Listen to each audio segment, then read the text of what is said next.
Temporary Australians is proudly brought to you by Harley Davidson Australia, Fraser Motorcycles, Brotherhood CMC, Victory Motorcycles, the Australian Motorcycle Expo, Austrikes and Think Right.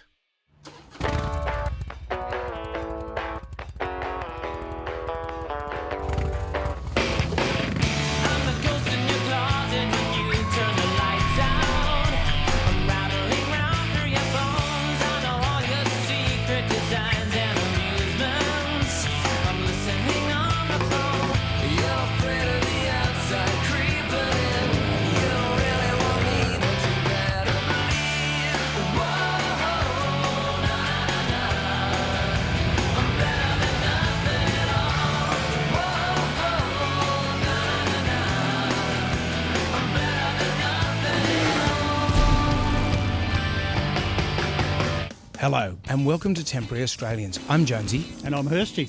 Coming up on the show today, I venture into the Wild West and take my trail bike and do some classic dirt motorcycling, Greg. It was so much fun. Sounds great, mate. I loved what I saw. Also coming up, we've got another sled for your shed. And Greg's up to stuff too. We discover how bikers enjoy club life. Superbike Champ Jamie Stauffer talks to Jonesy. We find out if Jonesy can make it in off-road racing. We check out Bubs Customs and find out some secret biker business at the Harley Davidson 110 celebration. Jonesy checks out another sled for our shed, and we visit the opening of Size Harley Davidson in southwestern Sydney.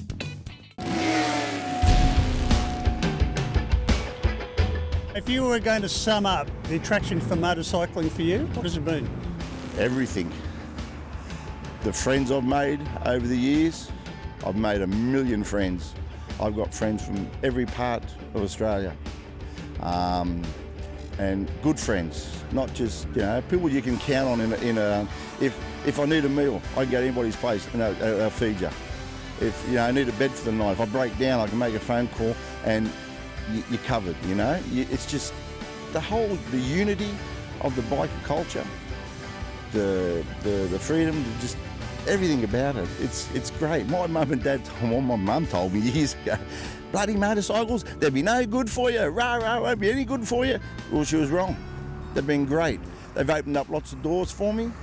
I've fell on some funny situations. It's got roles in movies, commercials on TV, So what can you say? It's been great. I love it. I find that it's therapeutic to get out on the bike, whatever problems you got, just go for a ride and it's all solved. It's good going out by yourself and getting that freedom, but just to ride in a pack, you know who's riding alongside of you, you trust them. There's something special about it, yeah. A lot of people come from the military, a lot of people are religious, they want to stay with their own group of people, so there's clubs that cater for them, there's people that want to be in the outlaw clubs, there's people that want to be in social clubs. You couldn't put everyone into one club, it wouldn't gel. Police motorcycling culture is huge. It is, Greg. It's massive. Well, police have been involved in professionally with motorbikes since around about 1908 when Harley produced their first police bike. So as a result, all the police forces around the world have ridden them, and we do that in our private lives as well. I noticed in America that there's a number of police motorcycle groups that actually wear back patches. Has that caused controversy in the general police community? I think it's an individual thing. Personally, I don't wear one. The Ulysses Club has a great motto, growing old disgracefully. How does your branch disgrace itself? Yeah, we just basically do whatever we like and enjoy it, within reason and within the law, of course. Oh, look, of course. I mean, that's one of the great things about that motto, I reckon. It's so clearly tongue-in-cheek, and you guys seem to have a lot of fun. It's more about the people you ride with, common interest. We've got respect for each other, and it's filled a big gap in my life. It's just tremendous, the mates you have, That's what it's about. And growing old gracefully. Greg, who's growing old?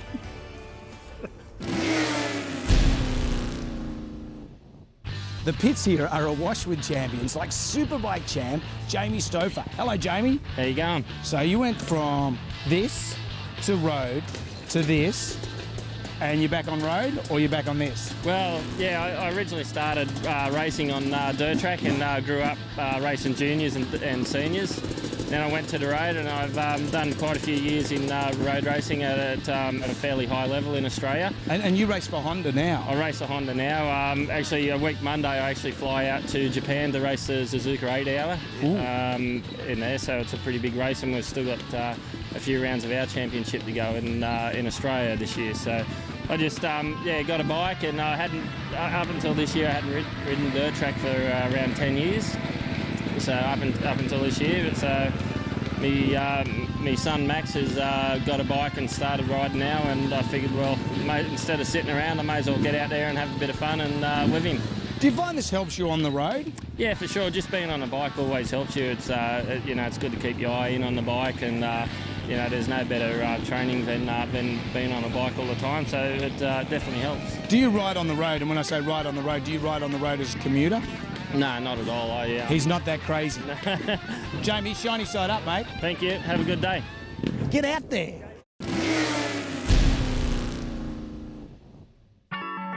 Land.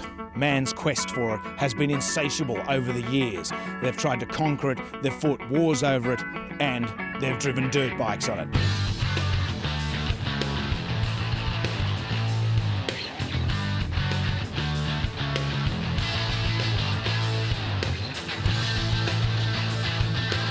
With urban development going crazy in the cities these days, it's very hard to find a place to swing a trail bike.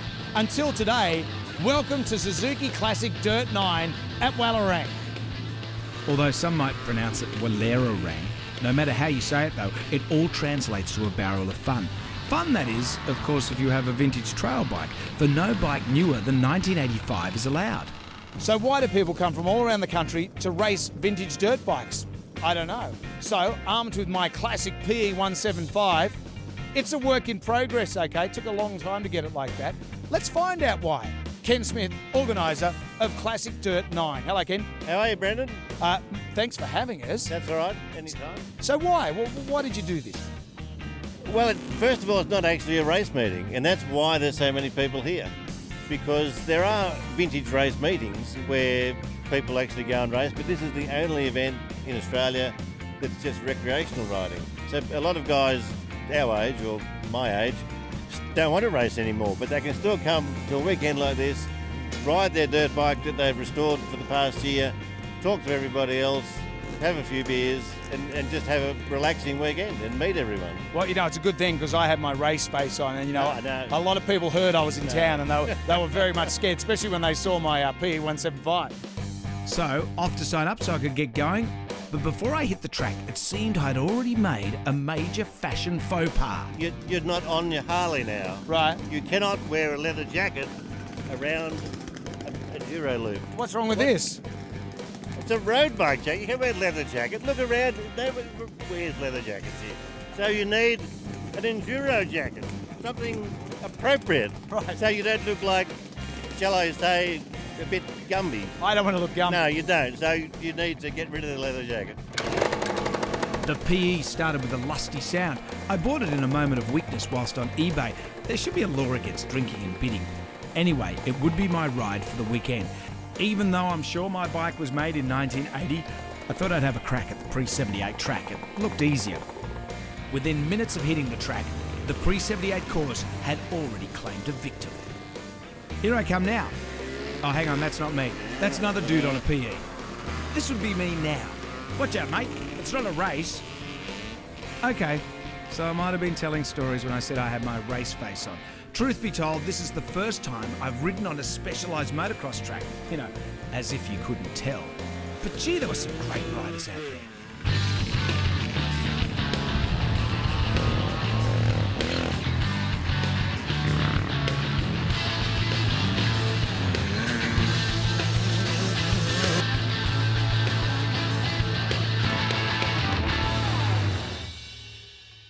There was a whole litany of guys who were once masters of the supercross and enduro circuit.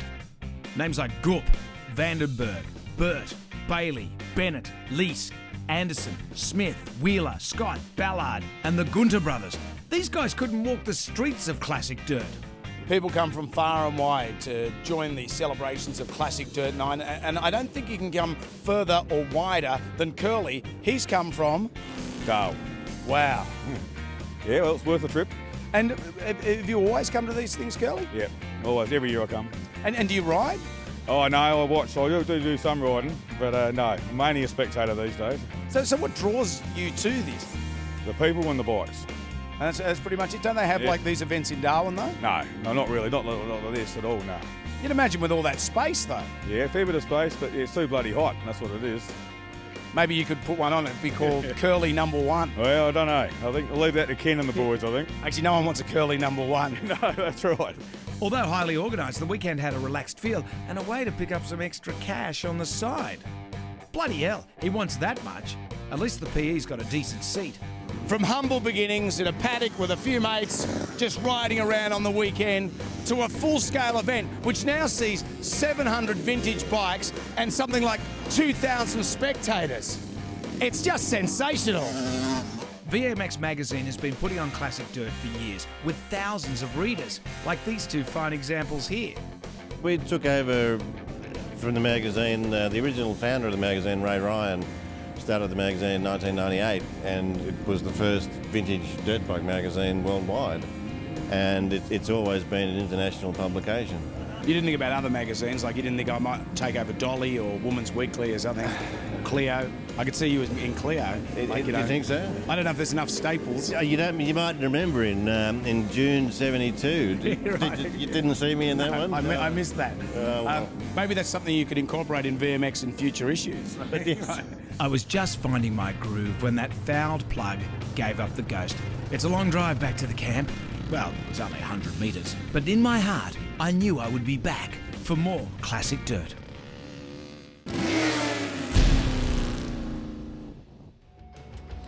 You know, I've often wondered what it would take to customise my Softail. Now we're at Bubs Customs, we'll go and ask them. There's lots of different things you can do, like as in everybody you've got to talk to as an individual and you find out what the individual wants. So you can have everything from racks to different grips to looks to nothing that has anything to do with performance through to only performance. So the choice is endless, like the list is as long as your cash flow, and it's literally just where you pull it up. This is one of the bikes that you guys here at Bubs Customs have put together. You started with a rolling chassis, I believe? Yeah, we had a customer turn up with a rolling chassis, basically had forks, wheels, frame, wanted to turn it into his own, so he's purchased engines, gearbox, and then we've basically manufactured a few things like sissy bars and points for blinkers and exhaust, etc., and basically just put it all together for him. What about the paintwork? Did he arrange that? Or was it... He's done all that on his own bat and had that done. Is this a show bike or is it street legal? No, this one isn't street legal, not registered. So really he's just got to trailer it to the bike shows and then put it on, or leave it in his garage? Yeah, trailer queen as they say, yeah, that's the one. How much of these bikes that aren't street legal really are more works of art? Definitely, that's what they are. It's just rolling art, yeah. As in this day and age, the government's making it harder to get things on the road because there's more rules to apply to. So bikes like this that were registered 10, 20 years ago, they can't get registered now. Well, look, I first ran into Bubs Custom at one of the motorcycle expos down in Sydney, but since then your name just keeps cropping up. I guess it's fair to say you've been around a while. The actual business started in 2002 and we've just changed and moved with the times, and like any business you have to move and you have to change, but we haven't changed as far as quality. We'll keep the quality first, price comes second, and keeping customers happy, and that's the main goal. Scotty, what would you describe as your core business here? I think our core business is mechanical workshop, basically keeping people on the road, fixing repairs, servicing, and then we've got the basic modifications like changing hand grips or putting a rack on a bike, or all those simple things right through to what we've seen here in the shop already. But there's no one particular thing that we do. Every day is different. You go to bike shows around the country and you'll often see this Harley Davidson semi-trailer. People often ask what goes on inside it. Well, I think it's about time we found out what the secret biker business is happening inside. What we've tried to do here in the custom shop is to make some really engaging and unique pieces for people to play with. So, first example is right here. We went to the archives in Milwaukee and got them to give us authority to showcase a lot of the old catalogues. I could go back to 1914 and have a look at some of the old parts that were available back in the early days. We want people to come and touch and play with this stuff. So we've got handlebars set up, complete with gauges and working speedometers. Pretty much everything you can put to your bike we've got in here, or at least some good samples of. Down the end here we've got a couple of TV screens, mainly just running through some video loops and also showing some beauty images of fully customised bikes that are also in our big book of parts and accessories. Down here people can play with the lights and see how it's going to look and work on their bikes. We've got a laptop set up with our custom seat program, so people could go online, they can actually create their own seat right there and then, print it out and take it to a dealership and get them to order it. As you can see, plenty of bling, a bit of everything from the wheels to the sprockets and seats. And then down the end here I'll show you our piece de resistance, which is the Screaming Eagle performance stuff. You start with a standard bike in stock form, pick your model, and then you can work through the various kits and see what difference it makes. Plenty of paint. Some of this stuff is our newer things called the hard candy. So there you have it, that's a quick walk through the HD1 custom shop. It's a mobile showroom, so we send it around the country. We hope to see it. Come and check it out. It's fantastic, and it will make you drool and hopefully get in your dealership and buy some more stuff to bling up your bike and personalise it.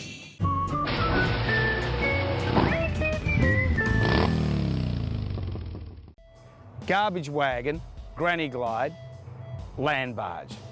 Not the greatest names that you'd attach to a motorcycle, but names that have been attached to this particular motorcycle, the Harley Davidson Ultra Classic.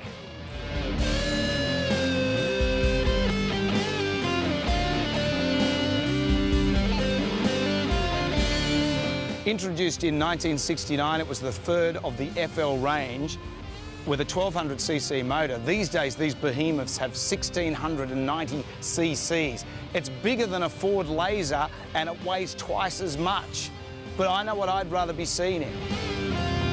Its iconic batwing fairing was introduced in 1969 and originally was supposed to be taken off quite easily so you could just ride around in the summer months. These days, there's so much stuff behind here, it's going to take you a month to get this thing off. But what a bunch of cool stuff it's got. It's got a stereo, it's got a million gauges, and you know what I like about it?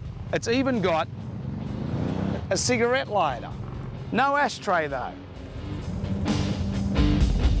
Forget about buying a car. When you've got this much storage, you can put about 3 cartons of beer in this thing. Seriously, 3 cartons of beer. I've tried. So how much does this bad boy weigh? 422 kilos. That's including a full tank of gas, but that's not including you or your old lady. But you could ride to Cairns just to pick up the milk. You know, people that mock the Ultra Classic probably have never ridden it. Its size belies its handling. It's great through traffic, believe it or not. And it's also great to pick up the shopping at the end of the working week. Moderately priced as well, between $13,000 and $38,000. The Harley Davidson Ultra Classic is a sled for your shed.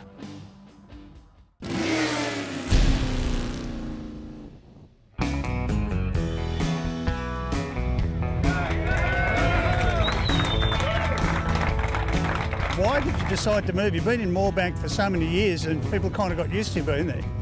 Yeah, the problem we had with Moorebank was the shop was far too small, the workshop was getting smaller and we were having a lot of trouble. Customer base was building up and we were just getting a lot of trouble with parking spaces.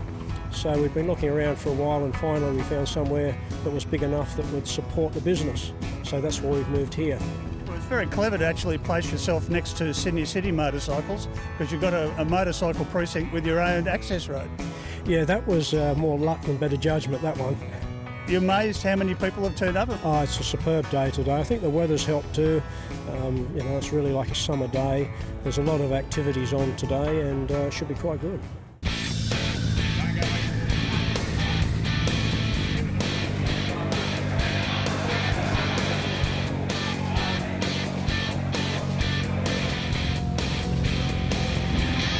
I've finally got a genuine Army WLA back again, and that one's, I'll sell the business before I sell that. I'm not losing that again. Si's got a great reputation for working on bikes. You must be pleased that you've got such a big area to have a workshop in. Yeah, it's good. No more bikes outside, no more pushing bikes around. Sort of, eventually when we finish setting up, it'll be one of the state-of-the-art workshops in Australia. You must be really impressed with the turnout here. It's incredible. It's absolutely fantastic. The store's wonderful. I'm just so happy for Si and all his staff that so many people have turned up today because he's a great bloke and it's a great dealership.